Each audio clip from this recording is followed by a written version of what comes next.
07. L'université des fourmis, 7. Pourquoi suis-je en train de bâtir cela? Va vers la fourmi paresseux, considère ses voies et deviens sage. Elle n'a ni chef, ni inspecteur, ni maître. Elle prépare en été sa nourriture. Elle amasse pendant la moisson de quoi manger. Proverbe 6, verset 6 au verset 8, LSG. Nous avons beaucoup parlé de bâtir en direction de notre but. Mais qu'il soit clair que tout travail acharné n'est pas forcément assez sensé pour qu'on y persévère. Il y a des projets que tu dois arrêter immédiatement parce qu'ils sont une perte de temps et de ressources. Tu auras besoin de l'aide du Saint-Esprit pour comprendre cela, personnellement. Comme nous l'avons dit plus haut, il y a des gens qui travaillent sans fin et sans relâche, mais ce sur quoi ils travaillent finira par être une perte de temps et d'argent une fois achevé. D'autres travaillent sur des choses en oubliant qu'ils ne vivront pas éternellement sur cette terre. Ils ont fermé leurs oreilles et leurs yeux à ce que le Seigneur dit au sujet du mauvais état de leur âme. Certains veulent simplement être célèbres et ils le font au détriment de leur famille immédiate. Lorsqu'ils auront atteint leur objectif, ils auront perdu leur avenir. Si le but que tu poursuis doit réussir au prix d'élever des enfants pieux et disciplinés, mon ami, cela n'en vaut pas la peine. Si ton grand rêve ne prend pas en compte le fait que tu dois être en bonne santé pour jouir de ses fruits, tu dois t'arrêter immédiatement. Il y a des choses que tu ne dois pas négliger.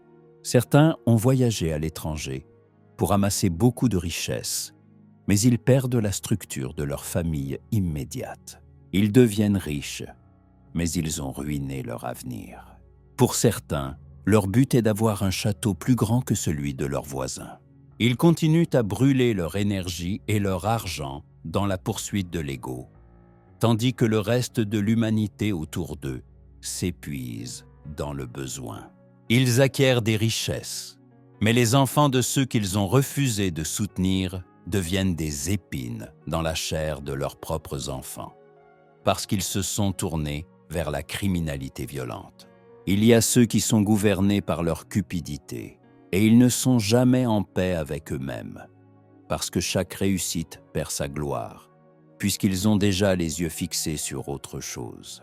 Le contentement est une vertu divine, et il ne doit être sacrifié pour rien. Il y en a encore d'autres qui sortent pour détruire les autres et leurs châteaux, afin d'obtenir des matières premières pour construire le leur. Ce ne sont pas les voies de la fourmi. Permets-moi de rappeler ici les paroles de notre Seigneur Jésus-Christ. Et que servirait-il à un homme de gagner tout le monde s'il perdait son âme? Ou que donnerait un homme en échange de son âme? Matthieu 16, verset 26, LSG. En bref, indiquons les raisons pour lesquelles la fourmi bâtit ses fourmilières. Soyons précis en les énumérant. 1. La protection. Elle est construite comme un lieu de protection contre les intempéries et les attaques des ennemis. La fourmilière est un refuge. 2. La procréation. La fourmilière est la maternité des fourmis, et elle est aussi la base où leurs œufs sont gardés en sécurité. 3. La provision. C'est le magasin de leurs provisions. C'est là que toute la nourriture est conservée pour les jours difficiles. 4. La préservation. C'est le lieu de préservation présente et générationnelle. Une termite en bonne santé peut vivre jusqu'à 15 ans, mais une fourmilière peut durer des centaines d'années si elle n'est pas dérangée. Elles se reproduisent et préservent leurs enfants et leurs biens dans le château. Quand tu considères tout cela, tu verras sans doute pourquoi on nous dit d'aller à l'université des fourmis.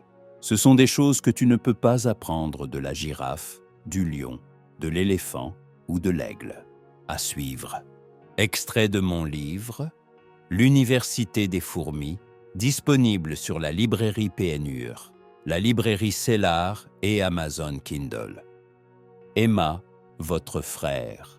Penur Nigeria Gmel. Ko.